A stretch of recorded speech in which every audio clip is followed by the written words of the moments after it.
Assalamu alaikum, dear student, teachers, parents, and friends. It's me Sashtra Point, face my profession. Our today's topic is Faraday law and Lenz law.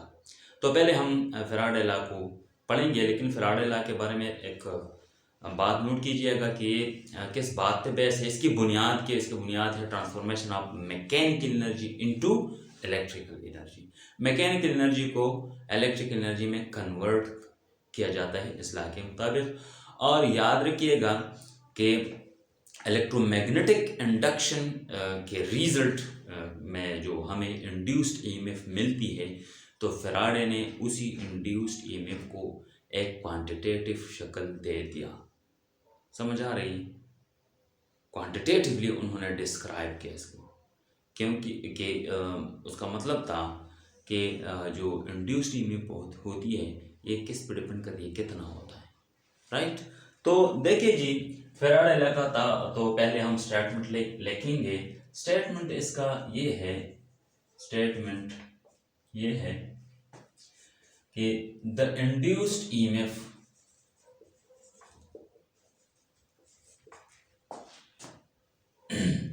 is directly proportional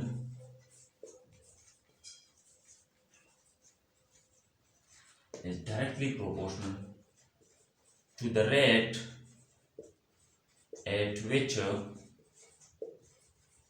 the linked magnetic flux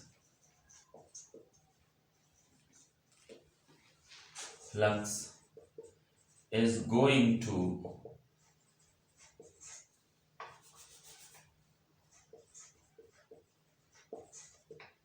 change।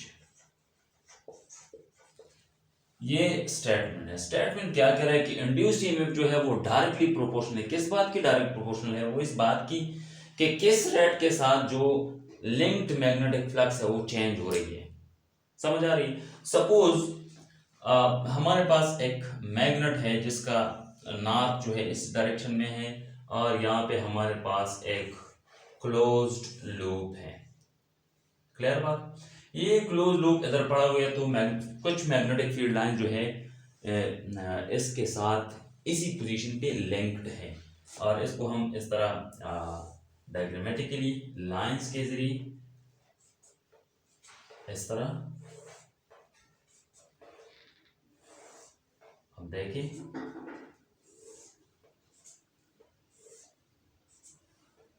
ये है magnetic field line. अब देखिए यहाँ पे जो flux link है इस close loop के साथ, जो फ्लक्स लिंक है इसी सिचुएशन पे, ये है हमारे पास सिचुएशन यानी लोकेशन ए। इस पे कितना फ्लक्स लिंक है, यहाँ पे हम फ्लक्स ए लिखते हैं, यानी जितनी मैग्नेटिक फील्ड लाइंस पास हो रही है इस क्लोज लूप से, ये इसका लिंक्ड फ्लक्स है। ठीक है, अब हम इसको आगे लेके आते हैं। सपोज हमने इसको इधर लेके आया इसको, ठीक है, ये है इसका लोकेशन या पोजीशन बी। क्लियर हुई बात?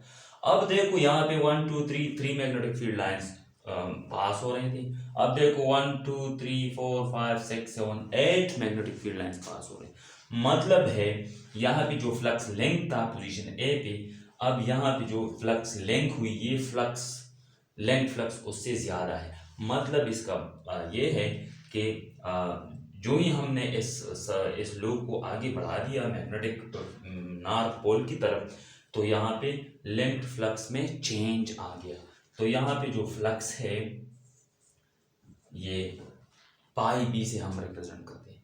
अब इसको लाने में, यहाँ से यहाँ तक लाने में हमने कुछ टाइम तो लिया होगा, ठीक है, डेल्टा टी टाइम। अब देखना ये है कि time rate of change of the linked magnetic flux, और जो है ये हम ऑलरेडी पढ़ चुके हैं। हमारा जो प्रीवियस लेक्चर है, वीडियो लेक्चर्स में आप देख सकते हैं कि उसमें ये है कि जब लेंथ फ्लक्स चेंज हो रही तो इसमें इंड्यूस्ड ईएमएफ पैदा होती है। मतलब इसमें इंड्यूस्ड ईएमएफ और इंड्यूस्ड करंट पैदा होती है।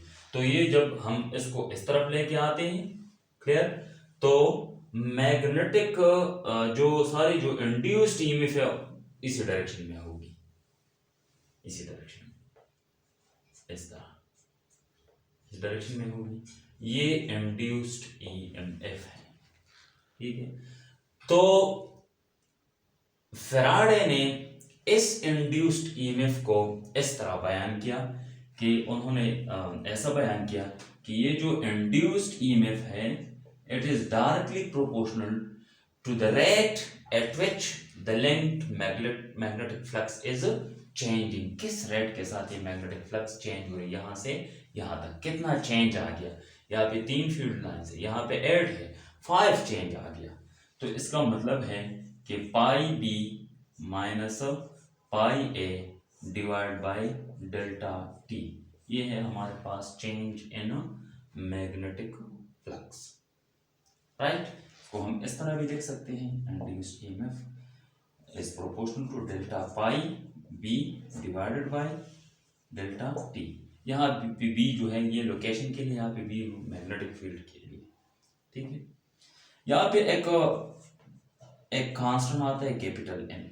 कैपिटल एन का क्या मतलब होता है?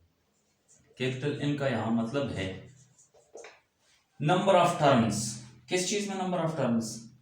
इस लूप में। अगर ये हमने प्रीवियस लेक्चर आपने देखना जरूरी है क्योंकि इसमें मैंने ये सारा डिटेल बयान किया है, ठीक है। देखिए जी, एक लूप की जब हम बात करेंगे तो इसका मतलब होता है एक one source of induced EMF, ये वन सोर्स ऑफ इंड्यूस्ड। दूसरा अगर इसके साथ ऐड करें तो इंड्यूस्ड ईएमएफ डबल हो जाएगी, फिर 3 टाइम 4 टाइम 5 टाइम, राइट। और अगर इसके साथ और लूप्स हम इतने क्लोज लगा दें जिस तरह की ये, लेकिन ये बात आपने नोट करना है कि ये लूप इंतहाई इस एक दूसरे के साथ क्लोज लिंक होने चाहिए ताकि जितनी भी लूप्स हैं इससे एक जितना फ्लक्स चेंज हो एक ही टाइम पे। अगर ऐसा ना हो तो फिर ऐसी होगी कि एक जो हमारे पास टर्न है, एक लूप है, उस एक से ज़्यादा फ्लक्स चेंज हो जाएगी, दूसरी से कम फ्लक्स चेंज हो जाएगी, तो फिर जो है सिचुएशन कॉम्प्लिकेटेड हो जाएगी। इसलिए ये लूप जो है हमारे पास इंतहाई क्लोज होने चाहिए इस तरह देखिए, ताकि कोई मैग्नेटिक फील्ड जो है वो इनके बीच में से लीक ना हो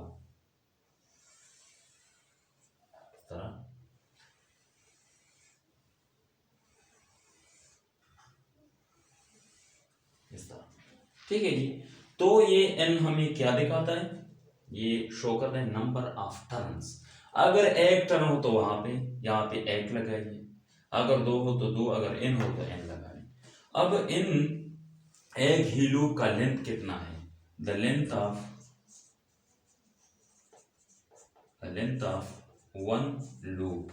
याद रखिए ये लूप हमारे पास सर्कल की शक्ल में है, तो सर्कल का जो सरकमफेरेंस होता है ना, ये हमारे पास सर्कल है, इसका जो सरकमफेरेंस है यानी पॉइंट ए से लेकर पॉइंट ए तक ये लेंथ कितना है? इस ये 2 पाई आर का इक्वल है। यहाँ पे आर है हमारे पास रेडियस है, तो ये 2 पाई आर है।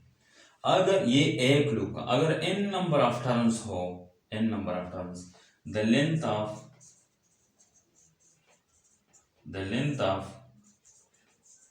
n number of terms is equal to 2 by r capital N। Clear हुई बात? तो इसी लॉ को हम इस तरह भी लिख सकते हैं, ये वैल्यू यहाँ पे लगा दे, ठीक है। तो r के साथ इसका रिलेशन डायरेक्ट होगा। क्लियर हुई बात? देखिए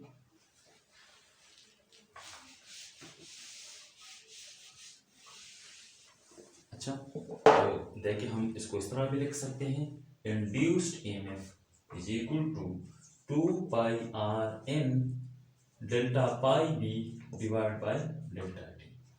क्लियर हुई बात? इसका मतलब है कि आर के साथ यानी रेडियस ऑफ द लूप के साथ भी इसका ताल्लुक है। जितना रेडियस ज़्यादा हो तो इसका मतलब होता है कि अगर हम एक छोटा लूप ले लें इतना जिसका रेडियस कम है, स्मॉल आर है, इसका रेडियस कैपिटल आर है, तो ये क्लियर बात है कि जिसका रेडियस ज़्यादा है उसमें से ज़्यादा मैग्नेटिक फील्ड लाइंस गुजर रही है, मतलब लिंक्ड मैग्नेटिक फ्लक्स जो है इस एरिया के साथ ज़्यादा है। ठीक है, तो जितना आर ज़्यादा होता है इतना इंड्यूस्ड ईएमएफ भी ज़्यादा। जितने नंबर ऑफ टर्न्स ज़्यादा होती है तो नंबर ऑफ टर्न्स का मतलब होता है, इसका ये मतलब है, ये हम प्रीवियस वीडियो में कर चुके हैं, इसका मतलब है नंबर ऑफ टर्न्स अगर हम इंक्रीज कर दें तो हर एक लूप जो है, अगर ये इस तरह होता है कि एक लूप में जो इंड्यूस्ड ईएमएफ पैदा होती है ये दूसरी के साथ ऐड हो जाता है, ये तीसरी के साथ ऐड हो जाता है। जिस तरह के हम सेल्स को सीरीज में लगा दें, सेल्स को जिस तरह हम सीरीज में लगाते हैं, सीरीज में जब हम लगाते हैं तो इसका आउटपुट जो रिजल्ट होता है, ये जो आउटपुट रिजल्ट है वो वोल्टेज जो आउटपुट वो इसके सम का बराबर 3। तो इसलिए जितने नंबर ऑफ टर्न ज्यादा होते हैं उतना ही इंड्यूस्ड ईएमएफ ज्यादा होगी। क्लियर बात। अब देखिए इंड्यूस्ड ईएमएफ जो है ये इंड्यूस्ड करंट पैदा करेगी, यानी जहां पे किसी कंडक्टर के 2 पॉइंट डिफरेंट पोटेंशियल्स पे हो तो उसके बीच में से करंट गुजरेगी हाई पोटेंशियल से लो पोटेंशियल की तरफ। क्लियर है बात। तो इसको हम इस तरह भी लिख सकते हैं, याद रखिए कि बाय ओम्स लॉ, ओम्स क्या कहता है, ओम्स कहता है कि E induced is equal to I induced into R। ये R हमारे पास क्या है, ये R जो है इस लूप के वायर का रेजिस्टेंस है, इंटरनल रेजिस्टेंस है, इसका जो अपना रेजिस्टेंस है opposition to the flow of current है, ये वही है। तो ये इक्वेशन और ये इक्वेशन हम कंपेयर कर सकते हैं, हमारे पास आ जाता है induced current R is equal to 2 pi R in delta pi V divided by delta T। Clear? I induced is equal to 2 pi small r capital N divided by capital R delta pi V divided by delta T। Clear? ये हमारे पास induced current है। और याद रखिएगा कि ये induced current जो है ये भी डिपेंड कर रहा है किस बात पे, rate of change of magnetic flux पे। समझ आ रही है। तो इंड्यूस्ड करंट जो है हम इस लॉ को इस तरह भी स्टेट कर सकते हैं कि induced current is proportional to the rate of change of magnetic flux. Clear हुई? राइट। तो ये है। अच्छा, इंड्यूस्ड चार्जेस, इंड्यूस्ड चार्ज का क्या मतलब होता है कि जब मैग्नेटिक फ्लक्स चेंज हो तो चार्जेस जो है मोशन करने लगते हैं। यही चार्जेस जो इंड्यूस्ड करंट बनाता है, ठीक है, इसको इंड्यूस्ड चार्जेस के नाम से हम याद करते हैं। तो इसमें देखें इसी इक्वेशन में इंड्यूस्ड चार्जेस, तो याद रखिए इस इक्वेशन को हम इंड्यूस्ड चार्जेस हमारे पास डेल्टा क्यू इस तरह भी लिख सकते हैं, डेल्टा स्मॉल क्यू भी लिख सकते हैं। Delta Q is equal to I induced delta T, मतलब है करंट का डिफिनीशन है कि delta Q divide by delta T, delta Q divide by T को दोनों साइड से मल्टीप्लाई किया। तो अब ये वाला वैल्यू इधर पुट कर दें तो delta Q is equal to 2 pi r n divided by capital R into delta phi by delta t into delta t, इसके साथ कैंसिल हुई। Delta Q is equal to 2 pi r n divided by capital R into delta phi. याद रखिए कि ये charges जो है ये इंड्यूस्ड चार्जेस हैं, और ये इंड्यूस्ड चार्जेस है जो है ये टाइम डिपेंडेंट है। टाइम डिपेंडेंट कैसे कि मतलब जितनी रेट के साथ मैग्नेटिक फ्लक्स चेंज होती है उतनी ही ज़्यादा इंड्यूस्ड चार्जेस पैदा होंगे। तो ये था हमारे पास फैराडेज लॉ और फैराडे लॉ जो है ये कंजर्वेशन ऑफ एनर्जी पे बेस्ड है। क्लियर हुई बात?